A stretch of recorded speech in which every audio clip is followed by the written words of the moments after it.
Hello, guys, and welcome back to a Big Brother review episode. And today we're looking at day 33.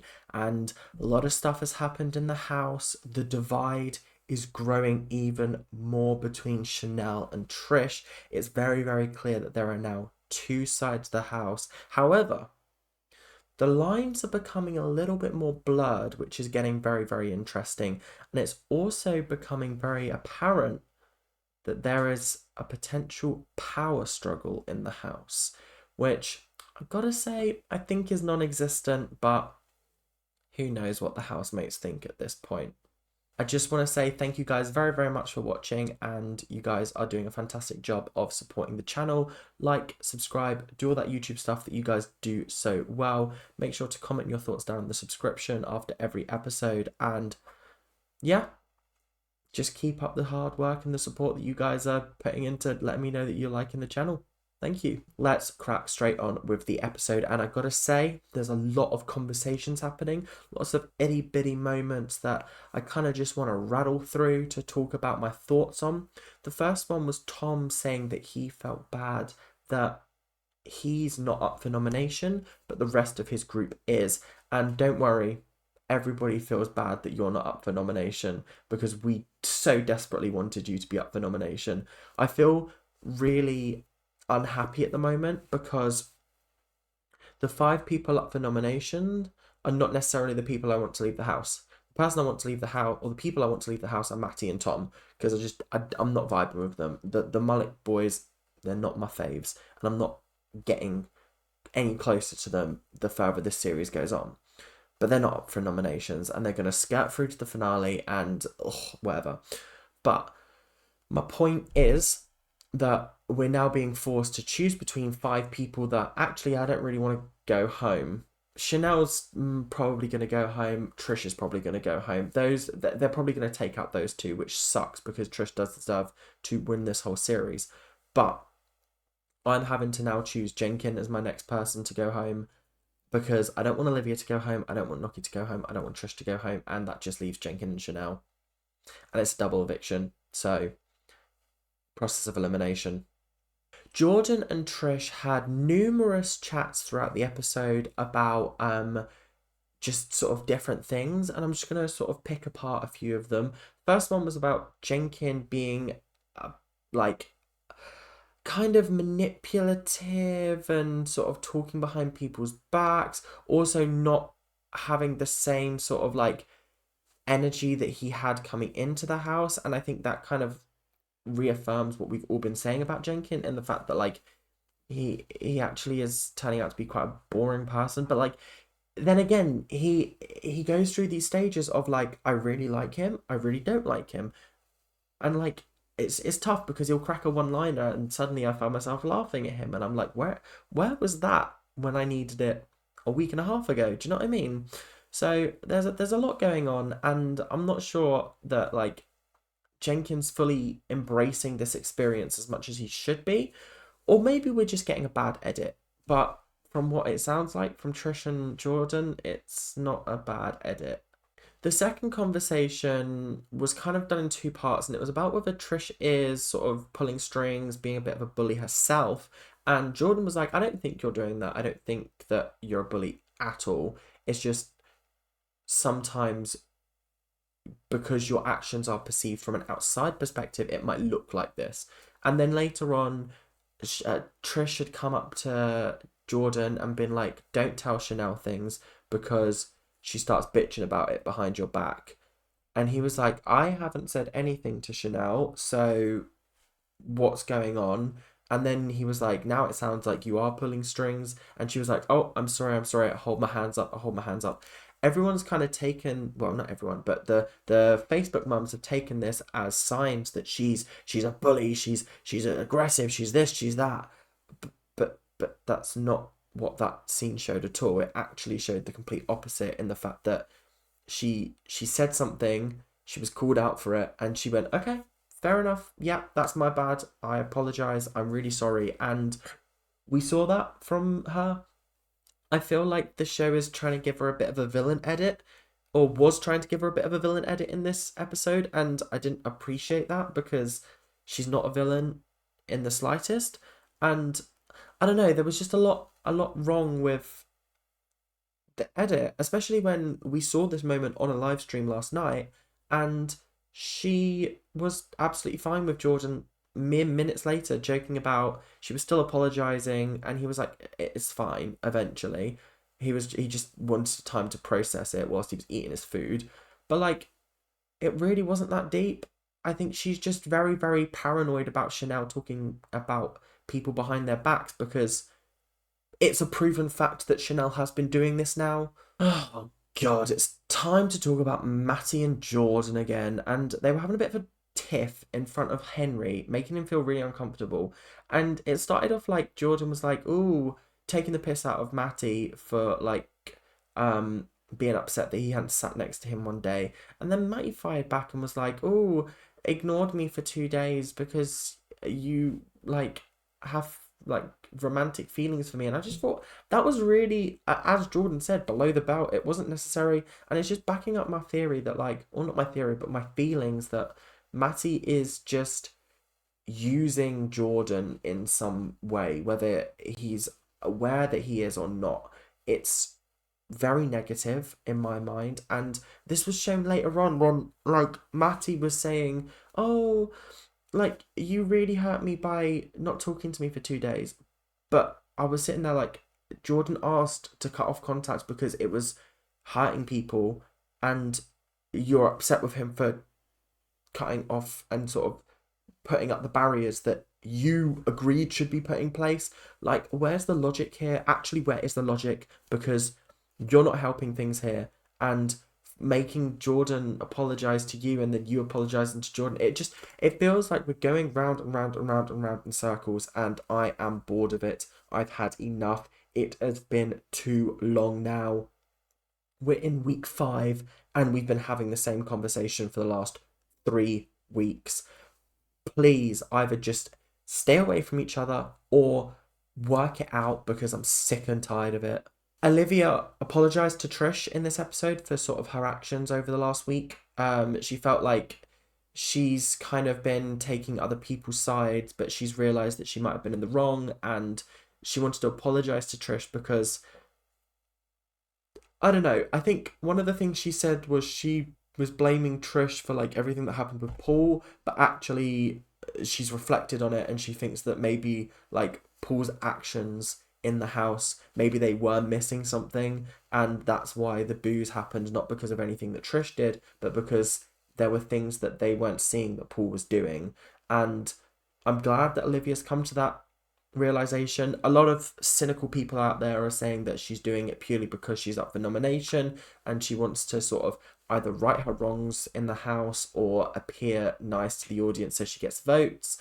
But I do genuinely think that Olivia was being nice in this moment and trying to sort of reconcile with Trish, because I think she's realized that Chanel might not necessarily be the nicest person. Like, there was a moment where Trish was openly talking about Chanel, being like, I'll be civil, but like I won't get on with her, and she was just talking out loud. But then when Olivia went to go tell Chanel what had happened, Chanel was like whispering, calling Trish a bitch, and just it seemed like she didn't have the same energy that Trish had. Trish would happily tell anybody that, and potentially Chanel, to her face, but Chanel wouldn't do the same back. And I think Olivia started to realise that, oh, Trish is actually just genuine.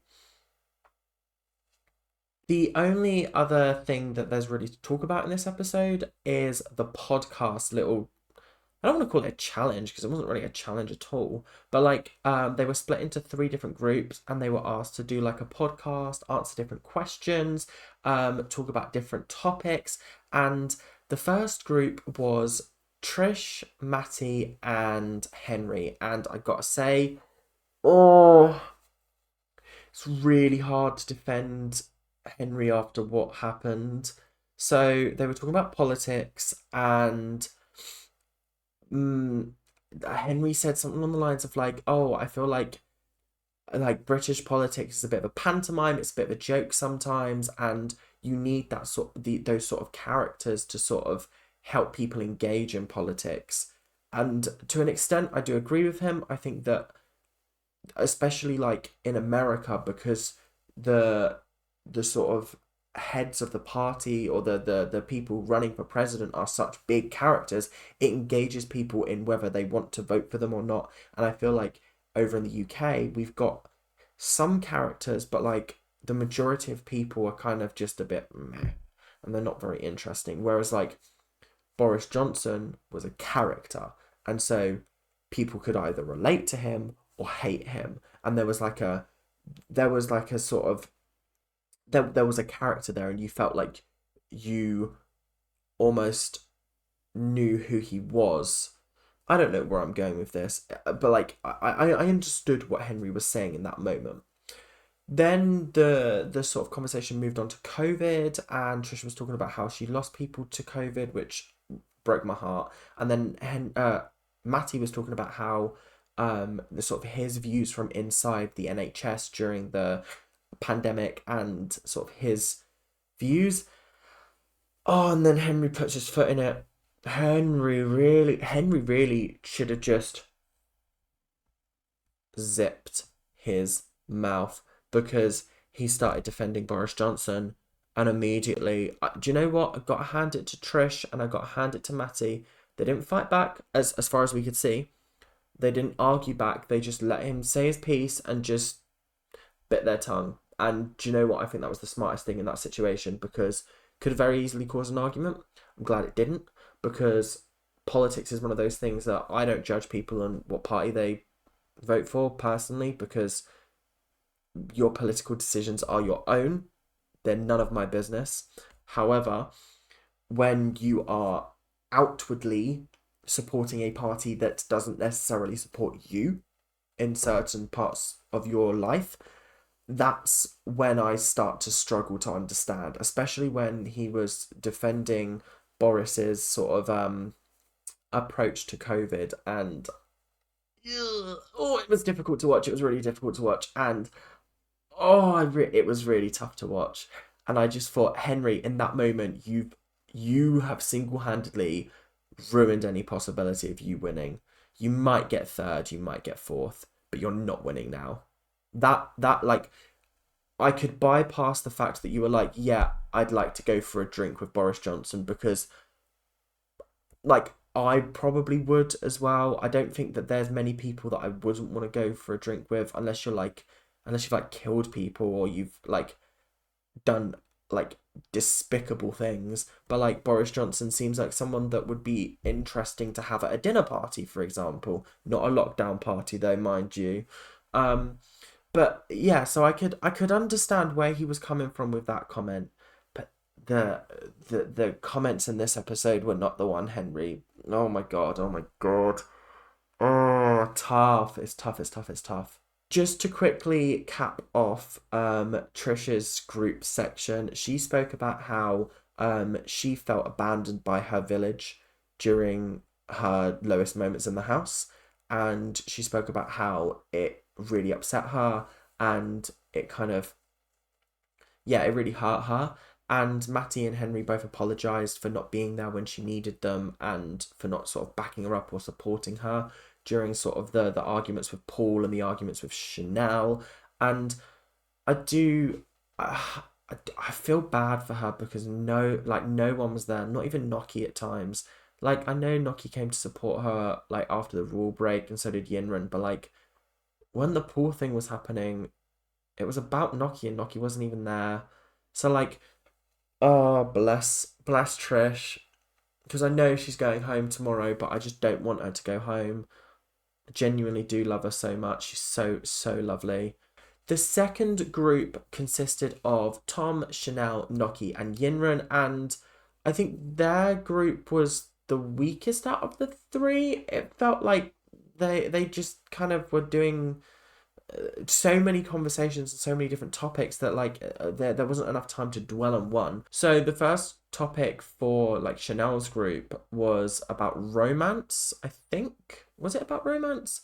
I've got notes here. Oh no, it's women role models. And the only person that got to say their woman role model was Tom, who just said, me mum and me sister. Okay, cool. I would have liked to know who was Noki's or who was Chanel or who was Yinran's women role models. That would have been more interesting than Tom going, me mum and me sister. I don't know why he's gone northern now, but we're just gonna stick with that. The second topic was romance, and again, Tom got to talk and spoke about how he went on a date to the beach, and the girls kind of grilled him a little bit, like, "Oh, did you?" And I was just like, I actually don't care. It was just a bit. It was a bit meh. The next topic was is strong a positive word to describe women? And they all kind of went no. It's like I get where everyone's coming from. And it was very interesting to hear everyone's sort of thoughts on it, because you never really, like as a guy, I never call women strong. Like that's not a go-to word for me, but like yeah, so like there's been a lot of just calling women strong in this show, in this series so far, and like every time it's hit my ears, I've been like, okay, like why are they strong? Are they like, is it because they're able to put up with a lot? Because that's not a good thing. Like yeah, it was a bit confusing. And then like later on, Noki and Trish were sort of talking about how the word strong is used negatively to sort of talk about black women. And again, like I agreed with Henry. I thought this was very, very interesting to hear from their perspective, because again, the kind of things that they were saying wouldn't have crossed my mind as a sort of negative perception of this word. But now this is proving exactly why this is a social experiment and why this is interesting to watch, because as much as it's reality TV, I'm learning stuff, and I didn't expect that from Big Brother, especially not the last time I watched it on Channel 5. The last bit of like Noki's group was the ASMR section, and Yinrun is surprisingly good at ASMR, like a little bit too good at ASMR, if you get what I mean. The last section of the sort of radio podcasty challenge real talk was Jenkins, Olivia, and Jordan, and they had a sort of agony aunt style section. I gotta be honest, I don't really remember much from this section, apart from they started talking about whether shagging on the first date is good or not, and like a red flag. And Jenkins was basically like, if it's a good shag, then it's a green flag. If it's a bad shag, then it's a red flag. And then he started going on about fingering, and it was just quite funny. But honestly, what a funny trio that was, and like Jordan's deadpan humor with Jenkins' sort of humor, and then Olivia's just rowdiness was just such a great sort of dynamic, and I really enjoyed it. I just wish that they had more time, if you get what I mean. More interesting things to talk about, I guess. So that is all from me for today. Thank you guys very, very much for watching, and I will see you guys on Sunday for my video on the live eviction. Unfortunately, I'm away this weekend for a friend's party, but I will be back on Sunday, hopefully, fingers crossed, in time to record a video before the next episode comes out. So thank you guys very, very much for watching, and I will see you guys later. Make sure to like, comment, subscribe, do all that YouTube stuff that you guys do so well, and I will see you guys later. Keep on ranting. Bye now.